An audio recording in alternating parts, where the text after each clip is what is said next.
Hi.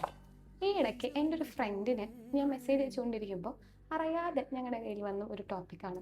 ചെറുപ്പം തൊട്ടേ ഭയങ്കര ആക്റ്റീവായിട്ട് എല്ലാ കാര്യത്തിലും നിന്നിരുന്ന ആളുകളായിരുന്നു നമ്മൾ രണ്ടുപേരും. പക്ഷേ ഇപ്പോൾ കുറച്ച് നാളുകളായിട്ട് ആൾക്കത്ര ആക്റ്റീവ് ആവാൻ പറ്റുന്നില്ല. ഇപ്പം എൻ്റെ ഈ വീഡിയോ കാണുന്ന കൂട്ടത്തിലും അങ്ങനെ ചിലരുണ്ടാവില്ലേ? Once you were in full of energy, എല്ലാത്തിലും ആക്റ്റീവ് ആയിരുന്നെങ്കിൽ ഇപ്പോൾ തനിക്കായിട്ടൊന്നും ചെയ്യാൻ പറ്റുന്നില്ല. എന്തോ ആരോ പിടിച്ചു വെച്ച പോലെ എവിടെയോ സ്റ്റക്കായി നിൽക്കുന്നുണ്ടല്ലേ. നിങ്ങൾ അതിന്റെ റീസണെ പറ്റി ചിന്തിച്ചിട്ടുണ്ടോ? വേറൊന്നുമല്ല, വൺസ് നിങ്ങളെ ആരോ വിലയിരുത്തിയിട്ടുണ്ട്. എപ്പോഴോ നിങ്ങൾ എന്തൊക്കെയോ ചെയ്തപ്പോൾ ആരൊക്കെയോ നിങ്ങളെ വിലയിരുത്തിയിട്ടുണ്ട്. Someone judge you, maybe laughed, maybe criticised. പക്ഷെ ആ നിമിഷം മുതൽ മനസ്സിനൊരു തെറ്റിദ്ധാരണ ഉണ്ടായി. ഇനി ഞാൻ ഇങ്ങനത്തെ എന്തെങ്കിലും കാര്യങ്ങൾ ചെയ്തു കഴിഞ്ഞാൽ സൊസൈറ്റി വിൽ ജഡ്ജ് യു, അല്ലെങ്കിൽ അവർ നമ്മളെ കളിയാക്കിയാലോ. ആ ഒരു ചിന്ത മനസ്സിൻ്റെ ഉള്ളിൽ എവിടെയൊക്കെയോ കിടക്കുന്നുണ്ട്.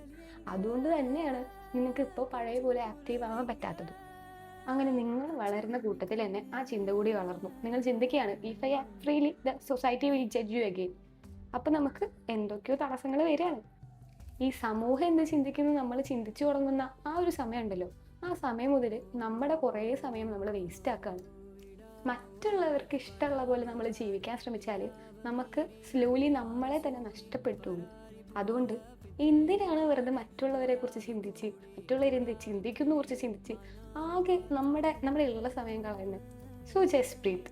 നിനക്ക് ഇഷ്ടമുള്ള നീ ചെയ്യുക, അല്ലാതെ ബാക്കിയുള്ളവരെന്ത് ചിന്തിക്കും, അവർ എന്തെങ്കിലും എന്നെ പറ്റി പറഞ്ഞാലും മറ്റുള്ളവരോട് പോയി പറഞ്ഞാലും അങ്ങനെയുള്ള ചിന്തയൊക്കെ എടുത്ത് കളയുക. അവരെന്തെങ്കിലും ചിന്തിച്ചോട്ടെ, അവർ ചിന്തിക്കാനുള്ള അവകാശമില്ല, അവർ ചിന്തിക്കട്ടെ. നമ്മൾ എന്തിനാണ്, നമുക്ക് ഇഷ്ടം നമ്മൾ ചെയ്താൽ മതി. അല്ലാതെ ബാക്കിയുള്ളവരുടെ ഗുഡ് സർട്ടിഫിക്കറ്റിലല്ല നമ്മൾ ജീവിക്കുന്നത് ഉള്ളത് ആദ്യം പഠിക്കുക. നിന്റെ ജീവിതം അത് നല്ലതാണെങ്കിലും ചീത്തയാണെങ്കിലും തീരുമാനിക്കേണ്ടത് നീയാണ്, അല്ലാതെ സൊസൈറ്റി വന്ന് ജീവിക്കാൻ പറ്റില്ല. Be your self, even if the world doesn't understand. അത് പറഞ്ഞിട്ട് കാര്യമില്ല, അവർ മനസ്സിലാക്കിയില്ലെങ്കിൽ മനസ്സിലാക്കണ്ട.